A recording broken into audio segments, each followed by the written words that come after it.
मेरठ में बने खेल के सामान का डंका भारत में ही नहीं बल्कि विश्व भर में बजता है। वहीं एक्सपोर्ट की बात करें तो करीब 500 करोड़ से भी ज्यादा का एक्सपोर्ट हर साल भारत से केवल खेल के सामान का किया जाता है।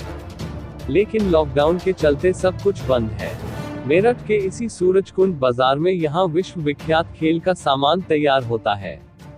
छोटी बड़ी करीब 400 से ज्यादा फैक्ट्री खेल का सामान बनाती है। वहीं इन्हीं दुकानों पर सामान बेचा जाता है। यह सामान भारत के घरेलू बाजारों में तो जाता ही है बल्कि विदेशों के मार्केट में भी अपनी छाप छोड़ता है। देश विदेश से ग्राहक सूरजकुंड में बने स्पोर्ट्स सामग्री को ढूंढने के लिए मेरठ आते हैं। लेकिन अब सब कुछ बंद है। व्यापारियों की माने तो लॉकडाउन में करीब 100 करोड़ से ज्यादा का नुकसान अब तक व्यापारी उठा चुके हैं। लेकिन अब अनलॉक के बावजूद भी दुकानें बंद है, फैक्ट्रियों पर ताला डाला है।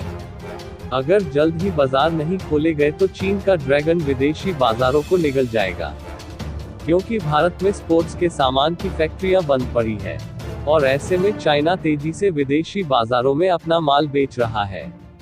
विदेशी खरीदारों के ऑर्डर पूरे नहीं किए जा रहे हैं, जिससे अब उन्होंने भारतीय बाजारों से किनारा करना शुरू कर दिया है। वहीं बताया जा रहा है कि अगर जल्द ही स्थिति में सुधार नहीं आया तो भारतीय खेल के सामान के निर्माता विदेशी व्यापार को खो बैठेंगे। कैमरामैन किशन सूदन के साथ वरिष्ठ संवाददाता राम बोल तोमर की रिपोर्ट, जनवाणी टीवी मेरठ। कि कोरोना वायरस भी चाइना की लत में तैयार हो, अब क्या स्पोर्ट्स मार्केट पे भी वायरस लगता जा रहा है? जी, चाइना के जो मंसूबे थे वो बिल्कुल सिद्ध हो गए हैं। जो चाइना की स्ट्रेटेजी थी पूरे विदेश को डैमेज करने की और उस व्यापार को अपने कब्जाने की, वो उसमें सफल हो रहा है।